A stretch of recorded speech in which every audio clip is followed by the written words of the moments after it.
મંત્ર કર્યા બાદ એમને ખબર પડે કે ઓ આટલું ફાયદો થાય છે.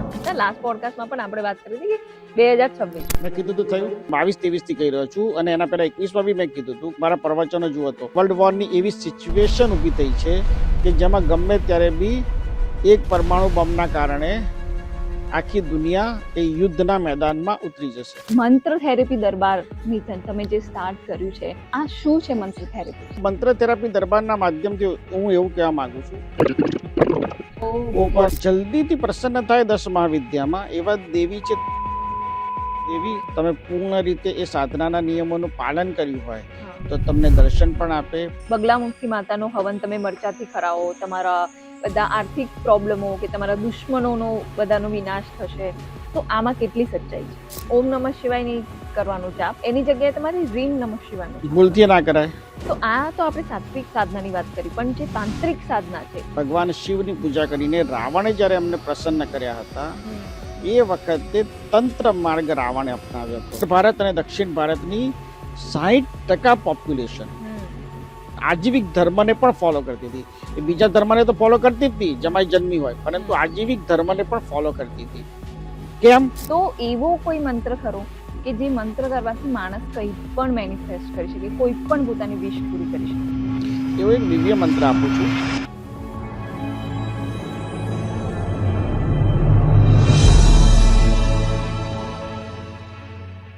નમસ્તે.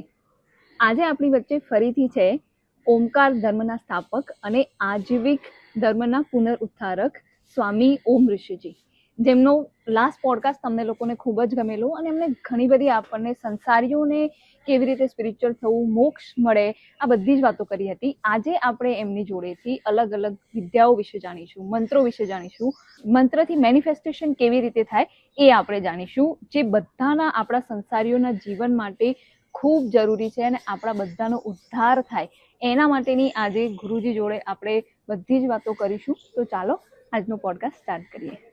ઓમ નમઃ. ઓમ નમઃ. જી, ફર્સ્ટ તો આ જે મંત્ર થેરેપી દરબાર મિશન તમે જે સ્ટાર્ટ કર્યું છે એ થોડુંક ડિફરન્ટ અને ઇન્ટરેસ્ટિંગ પણ છે. તો આ શું છે મંત્ર થેરેપી?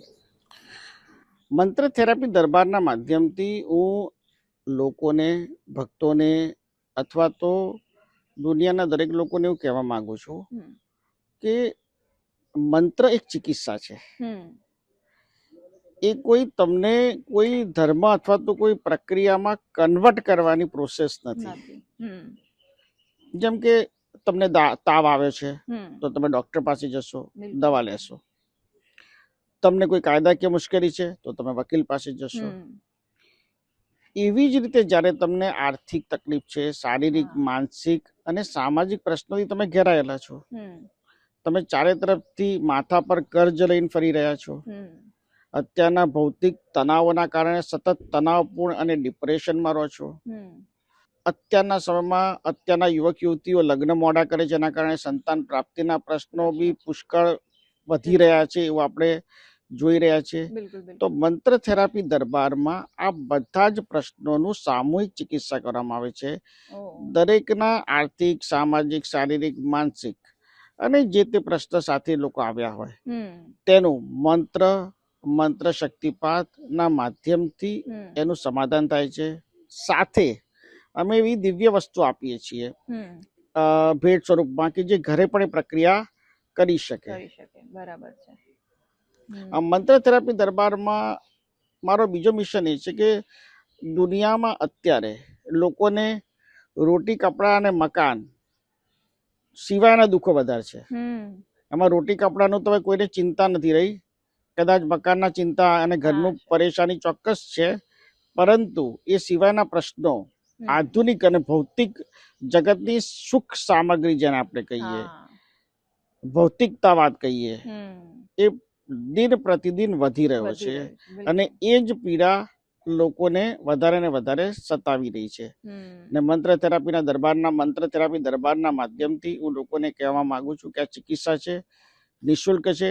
આવો અને તમારા જીવનમાં પીડાને દૂર કરો, કારણ કે પીડામાં રહેલો માણસ એ દેશને વિકસિત કરવાની દિશામાં સહયોગ આપી શકશે નહીં. બીજું મંત્ર સોરી બીજું મંત્ર થેરાપી દરબારના માધ્યમથી હું એવું કહેવા માંગુ છું કે અમેરિકા છે કે યુરોપના દેશો વિકસિત કેમ છે કે 18 થી 75 વર્ષના લોકો ત્યાં કામ કરે છે. બિલકુલ. ભારતની પરિસ્થિતિ એ છે કે ઘરમાં એક વ્યક્તિ કમાય છે, 4 વ્યક્તિ ખાય છે. 25 વર્ષ પછી કમાવાનું ચાલુ કરતા હોય છે. એટલે 7 વર્ષનું જે નુકસાન છે ને દેશના વિકાસમાં નુકસાન છે. બિલકુલ. અત્યારે ભારતની ઇકોનોમી પ્રમાણે ભારત 2047માં વિકસિત રાષ્ટ્ર બનશે, પણ જો 2037માં વિકસિત રાષ્ટ્ર બનાવવું હોય તો 18 થી 75 વર્ષના દરેક વ્યક્તિએ પોતાની રીતે યોગદાન આર્થિક રીતે ઇકોનોમીને ગ્રો કરવા માટે કે 2 કલાક આપો 4 કલાક આપો, પણ ઇકોનોમી એના કારણે ઘણી ફરતી થઈ જશે. હું માનું છું ત્યાં સુધી હિન્દુસ્તાનમાં 80 કરોડ ઉપર લોકો આવક કરતા થઈ જશે જો આ મારા મંત્રને કે સૂત્રને અપનાવી લે કે 18 થી 75 વર્ષના વ્યક્તિએ સક્રિય રીતે આર્થિક રીતે કામ કરવું, જે પોતાને ફાવે, પોતાને ગમે, પોતાને સેટ થયું, 1 કલાક કરે, 3 કલાક કરે, 4 કલાક કરે, 10 કલાક કરે, બટ કરે. તો આ જે મંત્ર થેરેપી છે એ આપણા આશ્રમમાં અવેલેબલ છે. મંત્ર થેરાપી દરબાર જે છે ને હું અત્યારે મેં શરૂ કર્યું છે અમદાવાદ, વડોદરા, હવે 15 માર્ચ 2026ના રોજ રાજકોટમાં પ્રમુખ ઓડિટોરિયમમાં છે, ઓપન ફોર ઓલ, અલગ અલગ જગ્યાએ. ત્યારબાદ પછી ભરૂચમાં એક કાર્યક્રમ થશે. આ રીતે હું આખી દુનિયાને મંત્ર થેરાપી દરબારના એક સેમિનાર, એક કાર્યક્રમ કરવા માંગુ છું, જેથી કરીને લોકો એ દરબારમાં આવીને કુદરતને કમ્પ્લેન ના કરી શકે કે હે ઈશ્વર, તે મને જો રસ્તો બતાવ્યો હોત, મેં તારી આટલી ભક્તિ કરી, તે મને જો પીડામાંથી બહાર કાઢ્યો હોત અથવા કોઈને નિમિત્ત બનાવ્યો હોત તો ચોક્કસ મને આનંદ આવત. એટલે આપણે નિમિત્ત બનવાની પ્રક્રિયા એ મંત્ર થેરાપી દરબાર છે. એવું જ આપ બીજું એક વસ્તુ બી કરો છો કે જે શ્રી વિદ્યા છે, કે એના વિશેની મારે વાત કરવી હતી કે એ શ્રી વિદ્યા એક તો શું છે અને એક સંસારી માણસે એ શ્રી વિદ્યા કરવી જોઈએ ના કરવી જોઈએ, કે એની એક લિમિટ શું છે? એક તો સૌથી પહેલા તો શ્રી વિદ્યા આવે છે 10 મહાવિદ્યામાંથી. કમલા દેવી ને પ્રસન્ન કરો શ્રી વિદ્યાના માધ્યમથી. શ્રી વિદ્યામાં આધ્યાત્મિક પંથોમાં દરેક આધ્યાત્મિક પંથે શ્રી વિદ્યાને પોતપોતાની રીતે એનું પૃથ્થકરણ કર્યું છે. કઈ રીતે કે દરેક સંતને પોતાની સાધના દરમિયાન લાગે કે મને આ રીતે શ્રી વિદ્યાની સાધના શીખવાડવી છે, કરાવવી છે, કારણ કે હું એ રીતે એ સાધનાથી તૈયાર થયો છું. એટલે શ્રી વિદ્યા એક રીતે નથી ચાલતી, પણ મારી ગણતરી પ્રમાણે ભારતભરમાં શ્રી વિદ્યા કરાવવાની પ્રક્રિયા ઓછામાં ઓછી 80 થી વધારે છે. પરંતુ હું જે શ્રી વિદ્યા કરાવડાવું છું સાધના એ મંત્ર શક્તિપાતથી છે. મંત્ર શક્તિપાત એવી ઇફેક્ટિવ શ્રી વિદ્યામાં સાધના છે કે તમને 15મા દિવસ તેનું પરિણામ ચાલુ થાય. શ્રી વિદ્યા કરે કે મનુષ્ય ધન, ઐશ્વર્ય, વિકાસ, પ્રગતિ, ગ્રોથ, પ્રોગ્રેસ, બરાબર, અને આજના ભૌતિક યુગમાં ટકી રહેવા માટે, અને એના માટે જ શ્રી વિદ્યાનું નિર્માણ પણ થયું હતું. એટલે મેં એવું સાંભળ્યું છે કે ફિલ્ડ વાઇઝ બી તમે સપોઝ હું છું આ ક્રિએટિવ કે આ બધા ફિલ્ડમાં છું તો મને એક પર્ટિક્યુલર મંત્ર આપી શકાય, કોઈ બીજું કોઈ ફિલ્ડમાં હોય તો પર્ટિક્યુલર. તો આ એક બહુ સુંદર વસ્તુ છે કે તમારી જરૂરિયાત મુજબના મંત્રો. શ્રી વિદ્યા માટેનો જે મંત્ર આપવામાં આવતો હોય છે એ દરેકની ઓરા પ્રમાણે અલગ હોય. એ મંત્ર શક્તિપાત આખો અલગ હોય, અને એ મંત્ર શક્તિપાતને જ્યારે તમે સિદ્ધ કરીને તમે તમારા જીવનમાં શ્રી વિદ્યાને રોજ 9 મિનિટ આપો, કેટલી? 9 મિનિટ, તો 15મા દિવસ તેનું પરિણામ ચાલુ થાય, જે લોંગ લાસ્ટિંગ ચાલ્યા કરે. જે દિવસે તમે સાધના ચાલુ કરો ત્યારથી તમારે રોજ 9 મિનિટ એ સાધનામાં આપવાની, 1.5 વર્ષ એક પણ દિવસ પાડ્યા વગર, અને પછી બાકીના 1.5 વર્ષ દરમિયાન તમે અઠવાડિયામાં 3 દિવસ પણ સાધના કરી શકો છો. બરાબર છે. પણ તો તમે એવું કેવું છો કે આ જે શ્રી વિદ્યા છે એ કોઈ પણ સંસારી માણસ કરી શકે છે?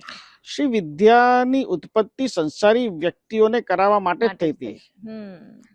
સાધુતામાં ગયેલા અમારા જેવા સંતો માટે શ્રી વિદ્યાની આરાધના કરવી એ કમ્પલસનમાં આવે, પરંતુ એ લોકોને, ભક્તોને અથવા તો સાધકોને શીખવાડવા માટે.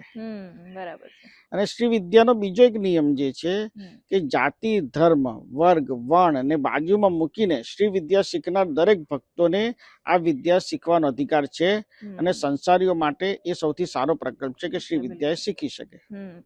તો આપે જેમ કીધું કે શ્રી વિદ્યા આ છે એ 10 મહાવિદ્યાઓનો ભાગ જ છે, તો એમાં એક બીજો ભાગ છે કે બગલામુખી માતાનો, કે અત્યારે આ બહુ ચાલે છે કે બગલામુખી માતાની રીલ્સ બી બહુ બધા અમે જોઈએ છે કે બગલામુખી માતાનો હવન તમે મરચાથી કરાવો, તમારા બધા આર્થિક પ્રોબ્લેમો કે તમારા દુશ્મનોનો બધાનો વિનાશ થશે.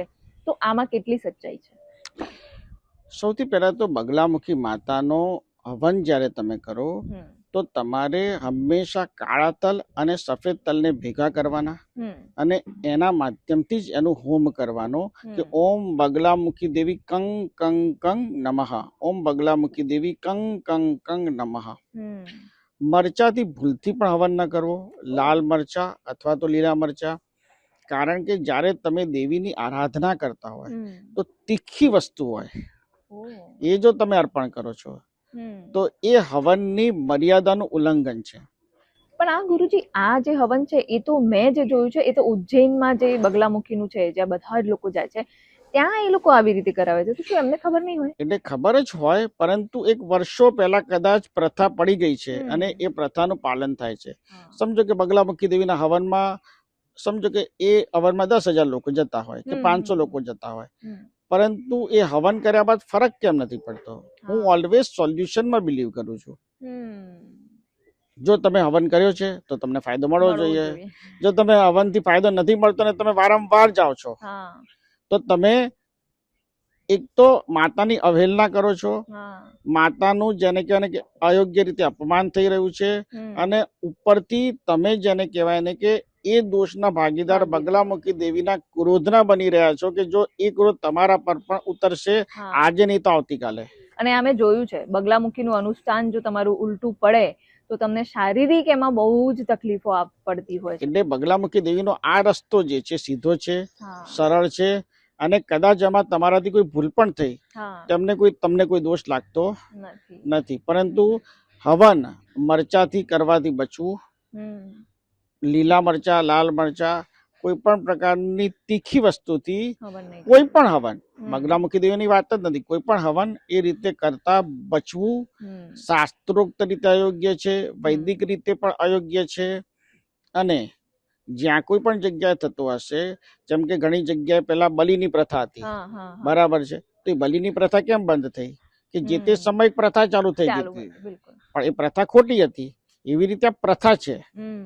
વૈદિક એના શાસ્ત્રોક્ત પુરાવા નથી, વૈદિક ઉચ્ચારણ નથી. કોઈકે કહ્યું એકને સુની દૂજેને માની, નાના કહી દોનો જ્ઞાની, જેવી રીતે આ વાત ચાલી રહી છે, જેનું હું પૂરી તરહથી ખંડન કરું છું. અને બગલામુખી દેવીનો હવન મરચાથી ક્યારે પણ ન જ કરવો જોઈએ. કોઈ પણ હવન મરચાથી ન કરવો જોઈએ. તો આ આપણે 10 મહાવિદ્યાઓની વાત કરીએ છીએ, તો 10 મહાવિદ્યામાં એવા કયા દેવી છે કે જે જલ્દીથી પ્રસન્ન થઈ જાય, અને એવા કયા દેવી છે જે બહુ ટાઈમ લગાવે, અને આ ટાઈમ કેટલો લાગતો હશે આમાં? જલ્દીથી પ્રસન્ન થાય 10 મહાવિદ્યામાં એવા દેવી છે ત્રિપુરા સુંદરી દેવી, ત્રિપુર ભૈરવી સુંદરી દેવી પણ એને કહે છે. અને એ ઝડપથી પ્રસન્ન થાય. 3 દિવસની એની સાધના છે. 8 કલાકની સાધનામાં બેસવું પડે, એટલે 3 દિવસના આપણે 24 કલાક થયા. 24 કલાકની સાધના પછી ત્રિપુર સુંદરી દેવીના તમને આશીર્વાદ પ્રાપ્ત થાય. તમે પૂર્ણ રીતે એ સાધનાના નિયમોનું પાલન કર્યું હોય તો તમને દર્શન પણ આપે, પ્રસન્ન બી થાય, અને તમારા જીવનના 2 કાર્યો સરળ કરવામાં તમને એક સાધના બાદ સફળતા પાવે. પછી તમારે 2 કાર્ય પરિપૂર્ણ થયા પછી ફરીવાર પાછી ત્રિપુર સુંદરી દેવીની સાધના કરો તો ફરી એ તમને પ્રસન્નતા અપાવે અને તમને રિઝલ્ટ આપે, જે સૌથી સરળ છે જે દેવીને સિદ્ધ કરવા. અને આ જે ત્રિપુર સુંદરીની કે જે આપણે 10 મહાવિદ્યાઓની વાત કરીએ છીએ, એ બધા જ સાત્વિક છે? એ બધી જ જે વિદ્યાઓની આપણે પૂજા 10 મહાવિદ્યામાં જે સાધના છે એ સાત્વિક બી છે ને તાંત્રિક બી છે. સાત્વિક પ્રક્રિયાથી ચાલવામાં ફાયદો એ છે કે તમને સહેજ 2 દિવસ મોડું રિઝલ્ટ મળે પણ સફળતા પૂર્વક રિઝલ્ટ મળે. તાંત્રિક પ્રક્રિયામાં જવામાં જો નુકસાન થયું તો એ નુકસાનનો ભાગીદાર તમે પણ બનો અને તમને ફળ ના મળે. તો આ કયા દેવી છે જે બહુ મુશ્કેલથી પ્રસન્ન થાય ને એમાં કેટલો લાંબો ટાઈમ લાગી શકે? બગલામુખી દેવી. બગલામુખી દેવી એવા દેવી છે કે બહુ જ કઠિન અને એમને પ્રસન્ન કરવા બહુ જ અઘરા છે, અને દુઃખી કરવા એટલા સહેલા છે. એટલે તમે પણ દુઃખી થઈ જાઓ જો માતા દુઃખી થાય તો. એક્ઝેક્ટલી. એ ભગવાન શિવના ત્રિનેત્ર જેવું છે કે એ જ્યારે ખુલે તો એ ભસ્મ જ કરે. પરંતુ બગલામુખી દેવીના સાધનામાં, સિદ્ધત્વ પામવામાં, આશીર્વાદ પામવામાં ધીરે ધીરે ધીરે ધીરે કરીને એ સાધનાને આગળ જો તમે લઈ જાઓ તો બગલામુખી દેવી પ્રસન્ન થઈ જાય. પરંતુ તમે વિચારો કે બગલામુખી દેવીની શક્તિપીઠ પર જઈશ, બગલામુખી દેવીના હું દર્શન કરીશ, માતાની હું હવન કરાવીશ અને માતા પ્રસન્ન થશે, તો એ ભૂલી જાઓ. તમે ઘરે જ બેઠા તમારા જ રૂમમાં અથવા તો સોફામાં બેસીને આસન પર, પીળા આસન ઉપર બેસીને જો બગલામુખી દેવીની સાધના તમે કરશો, બરાબર છે, અને પૂરી શ્રદ્ધાથી કરશો તો બગલામુખી દેવી ધીરે ધીરે કરતા પ્રસન્ન થશે. એટલે સૌથી કઠિન છે પ્રસન્ન કરવા બગલામુખી દેવીને. ઓકે. તો ગુરુજી, આ 10 મહાવિદ્યાઓ છે શું? આપણે જે નોર્મલ દેવીઓનું પૂજન કરતા હોય છે કે જેમ કે અંબામાં છે કે દુર્ગામાં, જે પૂજન કરીએ એમનાથી આ દેવીઓ અલગ છે. તો આ અલગ દેવીઓ હોવાનું કારણ શું અને 10 મહાવિદ્યા જ કેમ? આ 10 મહાવિદ્યામાં 10 દેવીઓની અલગ અલગ કથાઓ અથવા તો વાતો, કિસ્સાઓ પ્રચલિત છે. એમાં સૌથી મહત્વનો અને જે નું પ્રમાણ આપણે આપી શકાય કે ભાઈ ભગવાન શિવ ના ધર્મપત્ની દેવી પાર્વતી, દેવી પાર્વતીની જે 10 શક્તિઓ, 10 ઉર્જાઓ જે છે અલગ અલગ સ્વરૂપની, એ જ 10 મહાવિદ્યાની દેવી છે. એટલે આમ જોવા જાવ તો 10 મહાવિદ્યા એ પાર્વતી દેવીના 10 સ્વરૂપ જ છે. પણ 10 સ્વરૂપના અલગ અલગ, જેમ કે તમે કોઈક વાર ગુસ્સામાં પણ હોય, તમે કોઈક વાર સૌમ્ય પણ હોય, તમે કોઈક વાર આનંદમાં પણ હોય, તમે કોઈક વાર એકદમ દુઃખી અવસ્થામાં બી હોય, તમે કોઈક વાર એકદમ એવી અવસ્થામાં હોય કે તમે કહી ના શકો, સમજી ના શકો પણ આનંદ હોય. આવી અલગ અલગ 10 ઉર્જાઓ નો પ્રકાર. જેમ કે આપણે બગલામુખી દેવીને જોઈએ તો સિદ્ધા ઉર્જાની છે દેવી, બરાબર છે. ત્રિપુર ભૈરવી દેવીને જોઈએ તો વિંદા ઉર્જાની એ દેવી છે. કમલા દેવીને જોઈએ તો એ અગેન ત્રતા ઉર્જાની દેવી છે. તો આ દેવીઓની જે ઉર્જાથી ઉત્પત્તિઓ થઈ, બરાબર છે, એટલે મુખ્યત્વે આ દેવી એ પાર્વતી દેવીના જ 10 સ્વરૂપો છે, જે અત્યારના કળિયુગમાં સક્રિય બી છે, ફળદાયી બી છે, અને જે ખરેખર નાસ્તિક પણ એ સાધનાને કરવાની કોશિશ કરે છે અને પરિણામ ચોક્કસ એ આપે છે. એટલે આ દેવીઓને પ્રસન્ન કરવા અત્યારે કળિયુગના ટાઈમમાં થોડું ઈઝી છે. એટલે એ અગર કોઈને સાધના કરવી હોય તો 10 મહાવિદ્યા સાધના કરી શકે છે. કોઈ વ્યક્તિને જો સાધના કરવી હોય તો એ 10 મહાવિદ્યાની સાધના કરી શકે છે. 10 મહાવિદ્યાના મંત્ર, શક્તિપાત અને બધું ગ્રહણ કરવું હોય તો મંત્ર થેરાપી દરબારમાં પણ આવી શકે છે. 10 મહાવિદ્યા વિશે ની સાધના કરતી વખતે તમારે જો સાત્વિક રસ્તા પર, જેમ કે મેં જે રચિત કરેલી સાધનાઓ છે એ ચાલવાથી એકદમ સરળતાથી, માર્ગ લાંબો છે પણ એક્સપ્રેસ હાઈવે છે, તમારે એક્સિલેટર પર જ પગ રાખવાનો છે, સામેથી કોઈ વિકલ આવવાનું જ નથી, પણ તમે પહોંચી જશો સરળતાથી. તો આ તો આપણે સાત્વિક સાધનાની વાત કરી, પણ જે તાંત્રિક સાધના છે એ કેવા ટાઈપની હોય છે 10 મહાવિદ્યાની? તાંત્રિક સાધનાઓ 10 મહાવિદ્યાની ઓન કેમેરા કેવું બહુ જ અઘરી વાત છે, બરાબર છે. કારણ કે એના કારણે લોકો એક શોર્ટકટ ને પકડવાનો પ્રયત્ન કરે. એટલે એ મુદ્દો એટલા માટે જેને કહેવાય ને કે ગંભીર છે કે એક લીટી બી છે ને એની અંદર 100 સમાધાન છે. પણ આવું તો ઘણા લોકો આપતા હોય છે અત્યારે, તો બધે અવેલેબલ છે, બહુ જ આપે છે, બહુ જ આપે છે. પણ એ રસ્તાઓ જે છે ને એ રસ્તાઓ સાચા નથી. પૂછો કેમ સાચા નથી? કારણ કે એ રસ્તા પર ચાલે પછી પરિણામ મળતું ઉપરથી ખાઈમાં ગીરી જવાય છે, નુકસાન વધારે. એક્ઝેક્ટલી. એટલે તંત્રના જે રસ્તા છે, જે ભગવાન શિવ જે તંત્ર શાસ્ત્રના રચયિતા છે, અને ભગવાન શિવને પ્રસન્ન જે શિવ તાંડવ સ્તોત્ર બાદ અને હંમેશા ભગવાન શિવની પૂજા કરીને રાવણે જયારે એમને પ્રસન્ન કર્યા હતા એ વખતે તંત્ર માર્ગ રાવણે અપનાવ્યો હતો. અને ત્યારબાદ આખી એક તંત્રની પરંપરા, એના તંત્રના શાસ્ત્રની રચનાઓ બી થઈ, અલગ અલગ ગ્રંથોની બી રચના થઈ, અલગ અલગ સમય કાળમાં, દેશ કાળમાં પણ તંત્રની રચના થઈ. એટલે 10 મહાવિદ્યાનો તાંત્રિક માર્ગ ઝડપી રસ્તો આપી ત્યારે શકે કે જ્યારે એની પૂર્ણ રીતે સક્ષમતા સાથે એને તમે ઉપયોગમાં એ સાધનાને લો તો જો તમે એને ઉપયોગમાં લેતા નથી અને ખોટી દિશામાં જતા રહેશો તો ખાઈમાં પડવાનું તમારું જ નહીં, પરિવાર સાથેનું સુનિશ્ચિત છે. બિલકુલ. આઈ થિંક આ ક્યાંક ને ક્યાંક પેલું કર્ણ પિશાચની અને એ છે એનાથી રિલેટ થાય છે, કેમ કે એના વિશે ઓનલાઈન કે એટલું બધું ઇઝીલી અવેલેબલ થઈ ગયું કે ઘણા લોકોએ આ વસ્તુ ટ્રાય કરી અને પછી એમના એવા જ એક્સપિરિયન્સીસ આવ્યા કે એનાથી નુકસાન કેટલું થાય છે. એનું કારણ છે કે કર્ણ પિશાચીની સિદ્ધત્વ પામવા માટે ઓછામાં ઓછું 18 વર્ષની સાધના તમારે કરવી પડે. બીજી વસ્તુ, કર્ણ પિશાચીની સાધના વખતે તમને જે ખાવા પીવાનું ના ભાવતું હોય એ જ ખાવું પડે. પાણી 4-5 ગ્લાસથી તમે વધારે પી ના શકો. 18 વર્ષની વાત છે, 18 વર્ષની વાત કરું છું. કર્ણ પિશાચીની સાધનાનો તમારે મંત્ર 18 વર્ષ રોજની 18 માળા કરવી પડે અને 18 વર્ષે કર્ણ પિશાચીની સિદ્ધ થઈ જ જાય. પણ 18 વર્ષ જો તમારા સતત નથી થયા, બ્રેક આવ્યો તો ફરી 0 થી. તો પણ આ તો 18 વર્ષ તો આપ કહી રહ્યા છો, પણ જે અમે લોકો જોઈએ છે એમાં તો અઠવાડિયાની પૂજા કરાવી, લોકો 10-10 દિવસની પૂજા કરાવીને કર્ણ પિશાચીને સાધી લે છે. એ મોક્ષ જેવું છે કે ભાઈ જાઓ તમે મંદિર બનાવી દો, મોક્ષ મળી જશે. મંદિર બનાવી દીધું, હવે મોક્ષ તમને મળ્યો કે ના મળ્યો એ તમને ખબર પડતી નથી. અગેન હું ફરી વાર કહું છું, હું આ જીવનમાં જે આંખેથી દેખું, હું આંખેથી સમજું, હું આંખેથી કોઈને સમજાવી શકું અને આંખેથી પુરવાર કરી શકું, એ જ વસ્તુને હું માનું છું અને શાસ્ત્રોમાં છે પર્યાપ્ત. કોઈ પણ ફોલ્સ હોપ નો હું વિરોધી છું, કોઈ પણ ક્ષેત્રમાં હોય.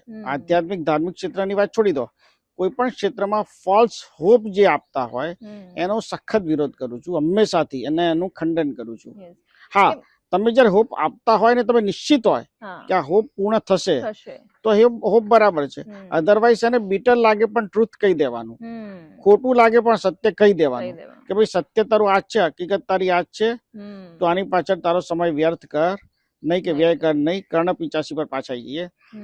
જે લોકો એવું સમજાવે છે કે 15 દિવસમાં સિદ્ધ થઈ જશે, 7 દિવસમાં સિદ્ધ થઈ જશે, 12 દિવસમાં સિદ્ધ થઈ જશે, 18 દિવસમાં સિદ્ધ થઈ જશે, એ ચોક્કસ સિદ્ધ થતું નથી. જો સિદ્ધ થઈ ગયું હોત કોઈને બી આખા ભારતમાં, છોડી દો આખા પૃથ્વી પર, આ પૃથ્વી પર, તો એ વ્યક્તિઓ આ દુનિયામાં સૌથી વધારે શક્તિશાળી એકલા હોત. હવે તમે 1 થી 5 નંબર જુઓ, સમજો તો અત્યારે દુનિયામાં સૌથી શક્તિશાળી અમેરિકા છે. તો અમેરિકાના રાષ્ટ્રપતિને પૂછો કે ભાઈ તમે કર્ણ પિશાચીની વિદ્યા સાંભળી છે? કરવાની વાત છોડી દો, આવું નામ તમે સાંભળ્યું છે ક્યારે? સાંભળ્યું છે, બરાબર છે. અથવા તો તમે એમને એમ કહો કે તમે કર્ણ પિશાચીની સાધના, આનું ઉચ્ચારણ કરી આપો, તો એ કંઈક અલગ ઉચ્ચારણ થઈ જશે.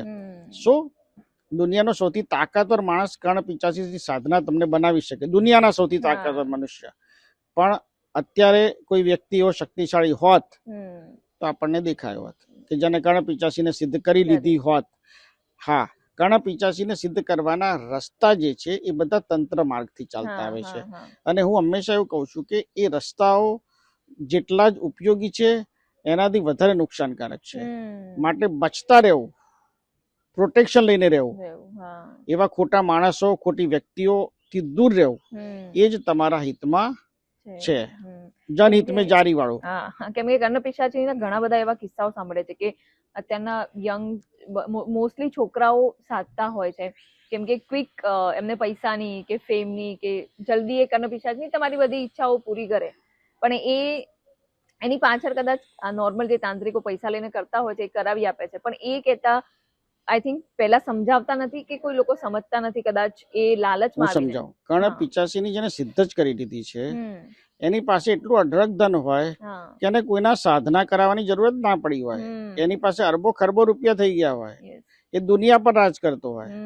એટલે એ જે શીખવાડનાર છે એમને પણ કર્ણ પિશાચીને સિદ્ધ કર્યા નથી. આ સાબિત થાય છે કારણ કે એની તાકાત, એની વેલ્યુ, એની શક્તિ પુષ્કળ છે. અને એ માર્ગ ઉપર ચાલવા માટે 18 વર્ષનો જે કઠિન પરિશ્રમ જે જોઈએ છે એ કઠિન પરિશ્રમ અને પછી એનો ઉપયોગ કરવાનો. મેં સિદ્ધ કરી છે પરંતુ ઉપયોગ કરતો નથી. એનું કારણ એ છે કે એ ઉપયોગ ન કરવા પાછળનું રીઝન એ છે કે એની પાછળના મને કોન્સિક્વન્સીસ ખબર છે કે એકવાર હું એ રસ્તા પર જઈશ તો એ વન વે રસ્તો છે. પાવર મળી જશે, પોઝિશન મળી જશે, શક્તિ મળી જશે, તાકાત મળી જશે, પણ મારી અંદર એક ગિલ્ટ રહેશે કે હું એક એવા ખોટા રસ્તેથી આગળ વધ્યો જે રસ્તો મારે અપનાવવાની જરૂરિયાત હતી પણ એવું કહે છે કે એ પિશાચની પછી તમારો પીછો ના છોડે, તમારી આત્માને પણ બાંધી હું એ જ કહું છું ને કે એ રસ્તા પર ન ચાલવાનું મેં ટાળ્યું કેમ, અથવા તો હું કેમ યંગ જનરેશનને એમ કહું છું કે તમે ટાળો, કારણ કે તમને મળશે નહીં અને તમે સિદ્ધ કરી દેશો તો તમને ત્યાં જાગૃતિ આવી જશે કે આ તો કરાય જ નહીં. મેં 15 વર્ષે ચાલુ કરી ત્યારે મને ખબર નથી કે હું આ સાધના કર્યા બાદ મારું એટલે 33 વર્ષે જયારે મેં સિદ્ધ કરી દીધી ત્યારે મને ખબર પડી કે આનો ઉપયોગ કરવો એ અહિતકર છે મારા પોતાના માટે. એ જ્ઞાન મને ત્યારે આવ્યું ને ત્યારે મેં એને પડાવ મૂકી દીધો કે આનો ઉપયોગ કરવો નથી. જેમ કે MBA ની ડિગ્રી લીધી હોય પણ કોઈ દિવસ MBA ની જોબ કરી નથી, એવી વાત છે. ગુરુજી, હવે હું થોડું મંત્ર વિશે પૂછવા માંગુ. આપણે જેમ વાત કરે છે કે બધી વિદ્યાઓમાં મંત્રનું ઇમ્પોર્ટન્સ તો છે જ, તો એવો કોઈ મંત્ર ખરો કે જે મંત્ર કરવાથી માણસ કંઈ પણ મેનિફેસ્ટ કરી શકે, કોઈ પણ પોતાની વિશ પૂરી કરી શકે? એવો એક દિવ્ય મંત્ર આપું છું કે જે મંત્ર આપણી ત્રતા ઉર્જા સાથે જોડાયેલો છે. આપણી જે સૂક્ષ્મ શરીર છે, માઇક્રો બોડી, આપણું સ્થૂળ શરીર છે, સૂક્ષ્મ શરીર જેને આપણે ઓરા કહીએ છીએ, આભા કહીએ છીએ, સૂક્ષ્મ શરીર કહીએ છીએ, માઇક્રો બોડી કહીએ છીએ, એસ્ટ્રલ બોડી કહીએ છીએ. તો એની અંદર ત્રતા નામની ઉર્જા કુદરતે આપી છે. તો ત્રતા ઉર્જા શું કામ કરે, કુદરતે કેમ આપી છે? કુદરત એટલા માટે આપી છે કે એ ત્રતા ઉર્જાનો તમે દરેક કાળમાં તમને જે જરૂરિયાત છે એનો ઉપયોગ કરો, એ પ્રમાણે ઉપયોગ કરો. જેમ કે તમે પાણીનો ગ્લાસ લઈ લો, પાણી ભરો, એની અંદર તમે ગ્રીન કલર નાખો તો પાણીનો કલર કયો થઈ જશે? ઓકે. લાલ નાખો તો કેસરી નાખો તો. એવી જ રીતે ત્રતા ઉર્જા તમારા ભૌતિક પ્રશ્નોના સમાધાન માટે તમારે આર્થિક જોઈએ છે તો ત્રતા ઉર્જાનો એ સંકલ્પ કરીને કરો. તમારે લગ્ન માટે જોઈએ છે, તમારે સંકલ્પ જેવું કરો, ત્રતા ઉર્જા એની સાથે મિક્સ થઈ જશે અને મંત્ર એ દિશામાં ઇફેક્ટિવલી રિઝલ્ટ તમને આપશે. જેમ કે ઓમ ત્રતા ત્રતા નમઃ, ઓમ ત્રતા ત્રતા નમઃ, ઓમ ત્રતા ત્રતા નમઃ. આ મંત્રનો ફાયદો એ છે કે તમે હરતા ફરતા સંકલ્પ કરીને આ મંત્ર કરી શકો છો. નંબર 2, આ મંત્રનો તમારે 100% ઇફેક્ટ અને રિઝલ્ટ જોવું હોય તો રાત્રે 9 થી 11 જો તમે કરો તો આની ઇફેક્ટ તમને 10મા દિવસે દેખાવાની શરૂ થઈ જશે. 10મા દિવસે એવું કે છે ને કે ભાઈ કરોડો રૂપિયા ખર્ચીને જે કામ ના થયું હોય એ ચપટી ધૂળથી થાય, એ આ મંત્ર છે ઓમ ત્રતા ત્રતા નમઃ. કે આપના પોડકાસ્ટના માધ્યમથી આ મંત્ર લોકો કરે, મંત્ર કર્યા બાદ એમને ખબર પડે કે ઓ આટલો ફાયદો થાય છે અને પછી એ કન્ટિન્યુ કરી શકે. અને બીજું જે છે કે ઓમકાર ચાલીસા. ઓમકાર ચાલીસા આજના કળિયુગ પ્રમાણે એની રચના મેં કરી છે અને ઈશ્વરે કરાવી છે, જે તમને ત્વરિત ફાયદો આપે. આજે લગભગ સમજો કે 40 લાખથી વધુ લોકો ઓમકાર ચાલીસા દુનિયાભરમાં કરતા છે. એમાંથી 70% લોકો તો દવાની જેમ કરે છે કે મારે પ્રોબ્લેમ છે, સોલ્યુશન દવાની જેમ, અને એને મોર ઇફેક્ટિવ રિઝલ્ટ એ લોકોને મળે છે. કેમ કે એ લોકો રેગ્યુલર કરે છે અને પરિણામ એમને આર્થિકથી લઈ અને કોઈ પણ ભૌતિકવાદના પ્રશ્ન, કોઈ પણ ભૌતિકવાદનો જે પ્રશ્ન હોય એ પ્રશ્નનો જવાબ મળે છે. બરાબર છે. પણ અત્યારે આપણે જે આ મેનિફેસ્ટેશનની વાત કરીએ છીએ તો એમાં ઘણા બધા અફર્મેશન્સ બહુ ચાલતા હોય કે તમે આ બોલો, આ રીતે મેનિફેસ્ટ કરો. તો હવે એ અફર્મેશન વધારે ઇફેક્ટિવ છે કે આપણા મંત્રો વધારે ઇફેક્ટિવ? જો મેં પહેલા બી કીધું છે ને ઘણા બધા મંચો પરથી કીધું છે કે ઓમ એ આ બ્રહ્માંડનો પ્રગટ થવાનો, બ્રહ્માંડની ઉર્જા અને બ્રહ્માંડમાં જીવન પ્રગટ થવાનો એક નાદ હતો. એટલે ઓમને આપણે પ્રણવ મંત્ર કહીએ છીએ. તમે કોઈ પણ ધર્મમાં જાઓ, દરેક ધર્મનો જે બેઝ છે, હિન્દુ ધર્મ લો, બૌદ્ધ ધર્મ લો, જૈન ધર્મ લો, આજીવિક ધર્મ લો, ઓમકાર ધર્મ લો, ક્રિશ્ચિયન ધર્મ લો, દરેકે પોતાના મંત્રોની રચનાના એક ફોર્મેટ તૈયાર કર્યા છે. બરાબર છે. અત્યારના લોકો જે કહે છે કે ભાઈ હું મનથી બોલ્યા કરું કે હું દુનિયાનો સૌથી સફળ મનુષ્ય થઈશ, હું સચિન તેંડુલકર જેવો બનીશ, પણ એ વખતે વિચારતા નથી કે સચિન તેંડુલકર તારે બનવું છે, તારે તો કપડાની દુકાન છે, તું તો સચિન તેંડુલકર બનીને તારે કામ શું છે સમજો. પણ એને એવું શીખવાડવામાં આવ્યું હોય એટલે એ પોતાની જેમ રટન કરે, એનાથી ના થાય. મંત્રની પાછળ એક સાયન્સ છે. જેમ કે ઓમ ત્રતા ત્રતા નમઃ, તો આનો એક બેઝ છે. હું જેમ તમને એક વાક્ય બોલું છું કે તમે કેમ છો, એવું નથી. જ્યારે તમે કોઈ વસ્તુને વારંવાર બોલો, વારંવાર લખો એટલે તમને મળી જ જશે. એ મારી દ્રષ્ટિકોણથી એ વધારે પડતી અપેક્ષા છે સાયન્સના બેઝ કરતા. થઈ ગયું તો તીર, જેને થયું હશે એના માટે તીર છે. એક્ઝેક્ટલી. જ્યારે મંત્ર એ 100% રિઝલ્ટ ઓરિએન્ટેડ છે. યુગો યુગોથી એની પાછળ ઋષિ મુનિઓએ કામ કર્યું છે, રચના કરી છે. શ્રીરામ શર્માજીએ તો આખો ગાયત્રી મંત્ર પર આખો એક સંપ્રદાય ઉભો કર્યો અને આજે લાખો કરોડો લોકો ગાયત્રી મંત્રનો પઠન અને પાઠ કરે છે. તો મંત્રોની શક્તિ એ અભેદ છે. અને એ વાઇબ્રેશન અને એનર્જી એની. બીજી વસ્તુ કે તમે જે લીટીને વારંવાર લખી રહ્યા છો કે હું સફળ થઉં, હું સફળ થઉં, હું સફળ થઉં, હું સફળ થઉં, હું સફળ થઉં, હું સફળ થઉં, બરાબર છે. એ તમે ક્યારે લખો છો? કે જ્યારે તમે સફળ નથી. રાઈટ? હજુ વધારે સફળ થવું, હજુ વધારે સફળ થવું, હજુ વધારે સફળ થવું, તમે ક્યારે લખો છો? કે જ્યારે તમે સફળ તો છો પણ તમને હજી વધારે સફળતા જોઈએ છે. તો એના માટે બે જ વસ્તુ છે. બંને વસ્તુ માંથી ચાલુ થાય છે. મહેનત અને બીજો જે ફોર મંત્ર. આ બંને મંત્ર અને મહેનતનો જો સમન્વય થઈ જાય તો અચૂક એનો ફાયદો થાય. હા, તમે એ બધું વિચારો, લખો, એની સાથે મારો વાંધો નથી, નુકસાન નથી, પણ તમે ખોટી દિશામાં છો એ તમને એક જગ્યા પર લાવીને અટકાવી દેશે અને એ પછી આગળનું ભવિષ્ય તમારું નિશ્ચિત થશે નહીં. મંત્ર એક જ માર્ગ કેવો આ ધરતી પર રહેશે. આ ધરતી શરૂઆત નથી થઈ ત્યારે આદિવાસીઓ અથવા તો આપણે કહીએ કે જંગલમાં રહેતા આપણા પૂર્વજો એ લોકો કુ ઉ ટુ આવા શબ્દોના માધ્યમથી એકબીજાનું બોલાવતા હતા. બરાબર છે. અને ત્યારબાદ ધીમે ધીમે ધીમે મનુષ્યની ઉત્પત્તિના 10 જ વર્ષમાં એટલે 375 કરોડ વર્ષ આ પૃથ્વી પર મનુષ્યની ઉત્પત્તિને થયા. કેટલા? 375 કરોડ વર્ષ. એના 10 જ વર્ષ પછી લોકો મંત્રની રચના ધીમે ધીમે ધીમે ધીમે જ્ઞાનીજનો શરૂ કરી દીધી. જેને સમજવા લાગ્યા. જે લોકો કબીલામાં રહેતા હતા, ભણતા નતું આવડતું, અક્ષરો હતા જ નહીં, કશું લખવા નતું, પણ મંત્રો એ રચતા હતા. અને મંત્રો જે રચતા હતા એકબીજાને મુખથી મુખ એટલે જીભથી જીભ સપ્લાય કરતા હતા. અને આ બ્રહ્માંડ આજે પણ જો ટક્યું છે ને કોઈ પણ ધર્મ, કેમ આટલી બધી ધર્મની ઇમારતો છે, મંદિર છે, મસ્જિદ છે, ગુરુદ્વારા છે, ચર્ચ છે, દેરાસર છે, કેમ છે આ બધું? આર્ય સમાજના મંદિરો છે, કેમ છે? તો એટલા માટે છે કે લોકોએ એની શ્રદ્ધા શક્તિઓ જોઈ છે. અધરવાઇઝ લોકો આ ઇમારતોને પાડીને કન્સ્ટ્રક્શન કરી નાખે, રેસિડેન્શિયલ બનાવી દે અથવા તો કોમર્શિયલ બનાવી દે અથવા તો કેફે શોપ બનાવી દે. કેમ નથી પાડ્યા? કેમ કે પૂર્વજો આપણા આની અનુભૂતિ કરીને ગયા છે.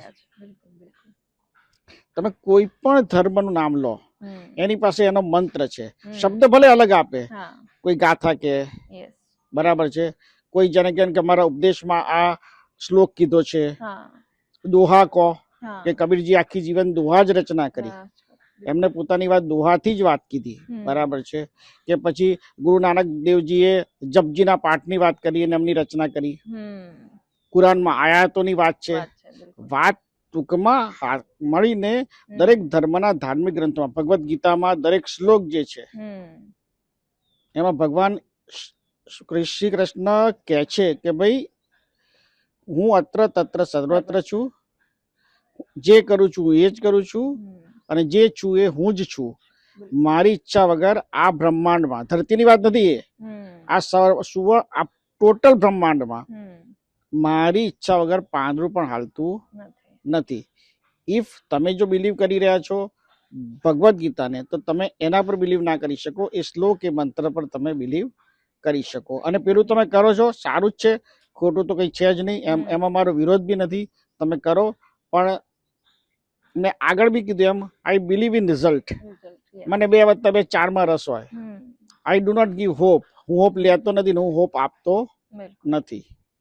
હા, એટલે રિઝલ્ટ મળે ત્યારે જ માણસને એક વિશ્વાસ પેદા થાય કે મને આમાંથી કંઈક મળે છે. હા, ઘણી વાર 5 વર્ષનો કે 3 વર્ષનો સમય કાઢવા માટે તમે કહો કે આ પતિ જશે, ભલે વર્ષે, પણ પતિ જાય ખરું. સમય પછીની વાત થઈ. પતિ ગયું ખરું ને, મૂળ મારી વાત આ હોય. એ બરાબર છે. પણ આપણે જેમાં મંત્રોની જ વાત કરી રહ્યા છે, એમ લોકો માટે જ પૂછી રહ્યું છું કે કુંડલીની જાગૃત કરવાનું અત્યારે બહુ જ ચર્ચામાં છે.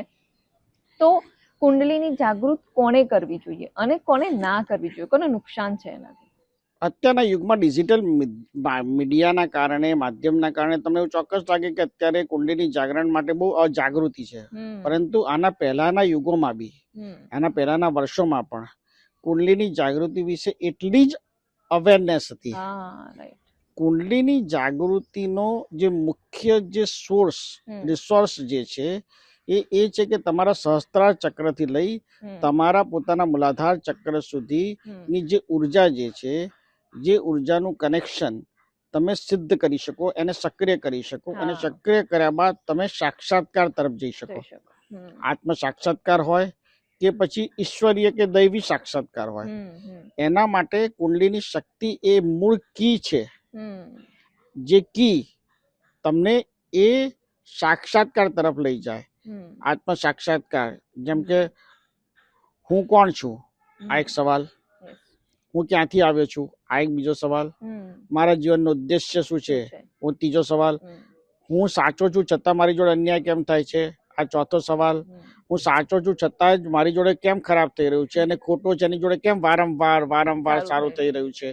આ સવાલનો જવાબની જે જાગૃતિ, અવેકિંગ જે છે તમને, એ દરેક મનુષ્ય દીઠ અલગ અલગ તમારી કુંડલીની જે છે એ તમને જાગૃત કરીને કે ઓમ ઋષિ તમારા જીવનમાં છે, માટે તમને આ પ્રોબ્લેમ છે, આ પીડા છે, તમે ગયા જન્મમાં કર્યું છે, અને એના માટે થઈને તમને અત્યારે આ અવસ્થાઓનો સામનો કરવો પડે છે. આ મેં મારા એક્ઝામ્પલ પરથી આપ્યું, કોપી ટુ ઓલ. એટલે કુંડલીની શક્તિની જાગૃતિ એ દરેક મનુષ્ય કરવી જ જોઈએ, ચાહે કોઈ બી ધર્મને માનતો હોય. પરંતુ કુંડલીની જાગરણ એ ધર્મથી ઉપર છે, ધર્મથી વિશેષ છે. અને ધર્મથી વિશેષ છે ઇટ મીન્સ કે કોઈ ધર્મ સાથે એનું બંધન નથી, કનેક્શન નથી. કોઈ ધર્મને એમાં વાંધો ના હોઈ શકે, ઓબ્જેક્શન ના હોઈ શકે કે ભાઈ કોઈ કુંડલીની જાગરણ વિશે પ્રક્રિયા કરતો હોય તો કોઈ પણ ધર્મનો વ્યક્તિને એમાં વાંધો જ નથી કે ભાઈ ઉત્તમ છે અને કરવું જ જોઈએ. કારણ કે દરેક ધર્મનો વ્યક્તિ જે કુંડલીની જાગરણ કર્યા બાદ પોતાના ધર્મના ઈષ્ટદેવ અથવા તો જે ભગવાનને માનતો હશે એના જ એના સાક્ષાત્કાર વિશે એ કુંડલીની જાગૃતિનો ઉપયોગ કરશે. પણ આ કુંડલીની જાગૃત કરવાની પ્રોસેસ શું છે અને એમાં કેટલો ટાઈમ લાગી શકે, તમારે કેટલી પ્રિપેરેશન કરવી પડે? કુંડલીની જાગૃતિ માટેનો મારી દ્રષ્ટિકોણથી 36 દિવસથી લઈ અને હું જે સાધના શીખ્યો છું, સમજ્યો છું, ઉતારી છે અને શીખવાડું છું, એમાં 36 દિવસથી લઈ અને મેક્સિમમ તમારા 3.5 વર્ષ લાગે. પણ એકવાર કુંડલીની શક્તિ જાગૃત થઈ ગઈ પછી તમારે પાછા વળીને જીવનમાં આધ્યાત્મિક પથ પર જવું પડે નહીં. જનરલી મૂલાધારથી ઉર્જા સહસ્ત્રાર સુધી પહોંચાડવાની પ્રક્રિયા છે, પરંતુ સાચું કળિયુગમાં સહસ્ત્રારથી લઈને મૂલાધાર સુધી જ્યારે ઉર્જા પહોંચે ત્યારે તમારી કુંડલીની સક્રિય થઈને જાગૃત થઈ જાય. મેથડ રિવર્સ કરે છે. મૂલાધારથી સહસ્ત્રાર સુધી પહોંચવાના બદલે સહસ્ત્રારથી મૂલાધાર સુધી જેવા પહોંચી જાઓ તમે, એટલે કુંડલીની શક્તિ ટ્રિગર થઈ જશે અને એક્ટિવેટ થઈ જશે.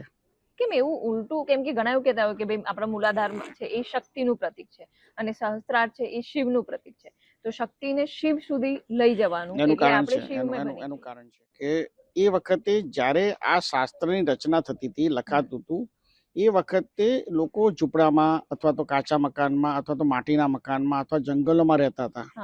એ લોકો માટે કોન્ક્રીટના જંગલો નતા, ભૌતિકતાવાદ ત્યારે ચરમ પર નતો.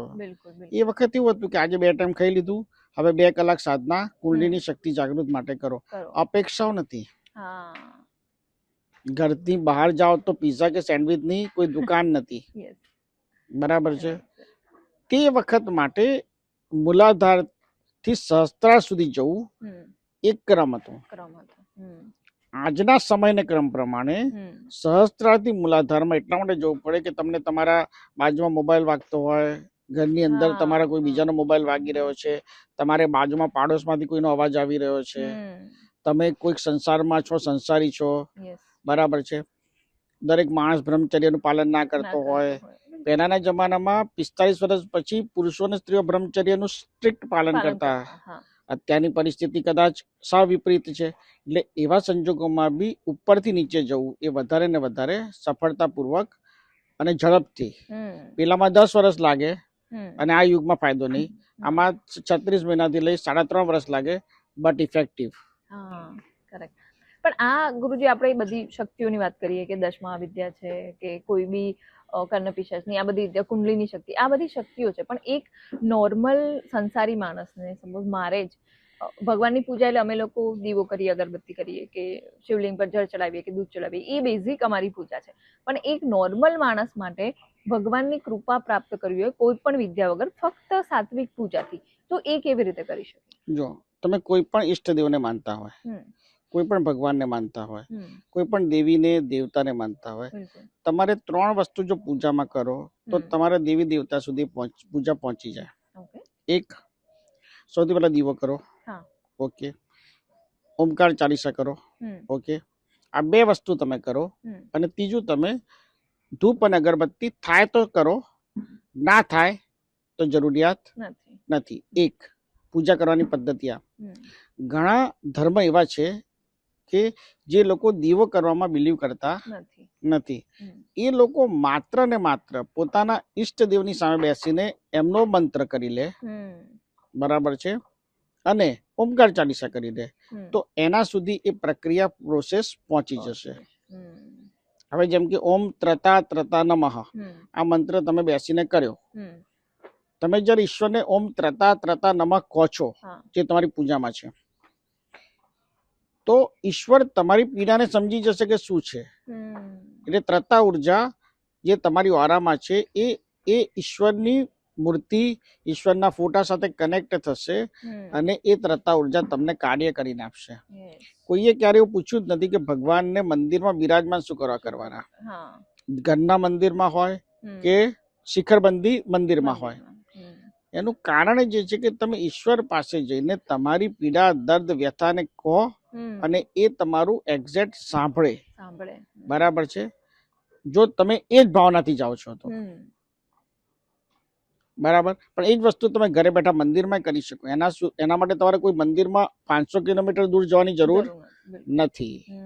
બીજું કે શિવલિંગ ઉપર તમે બીલીપત્રના પાન ચડાવો છો, જળથી અભિષેક કરો છો, કાળા તલ અર્પણ કરો છો, એ સિવાય પણ જે રીતે પૂજા કરો છો, કશું જ ના કરો, પરંતુ ઓમ નમઃ શિવાય 108 વાર અર્પણ કરો કરીને કે શિવ ઓમ નમઃ શિવાય કરીને આપને હું અર્પણ કરું છું, તો પણ એ પૂજા પર્યાપ્ત થઈ ગઈ. જે તમે સવાલ પૂછ્યો કે ભાઈ ભગવાન શિવની પૂજા કરવી હોય તો મંત્રથી અર્પણ એ જ સૌથી મોટું તમારું ઈશ્વર માટેનું સમર્પણ છે. પણ હમણાં આના પર બહુ ડિબેટ ચાલી રહી છે ગુરુજી કે ઓમ નમઃ શિવાય નહીં કરવાનું જાપ, એનું તમે ના કરી શકો, એવું કહે છે કે એ બીજ મંત્ર છે, એની જગ્યાએ તમારે રીમ નમઃ શિવાયનું જાપ. ભૂલથી ના કરાય, ભૂલથી ના કરાય. રીમ નમઃ શિવાય મંત્ર જે છે એ પૂર્ણ રીતે અર્ધ મંત્ર છે. ઓમ રીમ નમઃ શિવાય. કોઈ પણ મંત્રની આગળ ઓમ આવે એવું વેદ કહે છે, ઉપનિષદ કહે છે, ભગવદ ગીતા કહે છે. સર્વ મંત્રમાં હું જ ઓમ છું. ભગવાન શ્રી કૃષ્ણએ કીધું છે. હવે ક્યાં કૃષ્ણ ખોટા છે, ક્યાં તમે ખોટા છો? હવે કૃષ્ણ તો ખોટા છે નહીં, એ તો સર્વ અવિદિત છે. તો ક્યાંક તમે જ કોઈકને મિસગાઈડ કરી રહ્યા છો. ઓમ નમઃ શિવાય એ ઉર્જાયુક્ત મંત્ર છે. ઓમ નમઃ ભગવાન શિવ પોતે જાપ કરે છે. હવે તમારે શિવને જો સાધના કરવી હોય તો તમારે ઓમ નમઃ શિવાય, ઓમ નમઃ ભગવતે વાસુદેવાય આ કરો તમે, તો તમે પરફેક્ટ દિશામાં જઈ રહ્યા છો. રીમ નમઃ શિવાય જો તમે કરો છો તો તમારે આગળ ઓમ લગાડવું જરૂર છે. ઓમ રીમ નમઃ શિવાય. અધરવાઇઝ તમે અગેન ભગવાન શિવની ભક્તિ કરવાના બદલે અભક્તિ તરફ જતા રહેશો. એ બરાબર છે.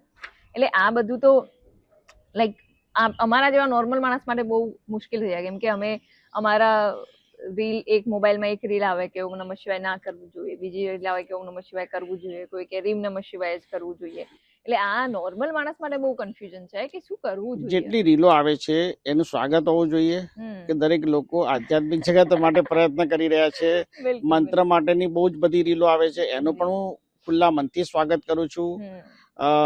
બહુ જ બધી કુંડલીની જાગૃતિ અને એના ઉપરની અવેરનેસ માટેની રીલ્સ આવે છે, એનું પણ પુષ્કળ સ્વાગત છે. પરંતુ તમે એ માહિતી જ્યારે કોઈને સાચા કરો છો તો તમે કમસે કમ એનું બેઝિક આ વાત મૂળભૂત ક્યાંથી આવી છે એ તમે જણાવો નહીં રિસોર્સ તમારો, પણ તમે કમસે કમ એવું ડિક્લેર કરો કે મારી પાસે રિસોર્સ છે.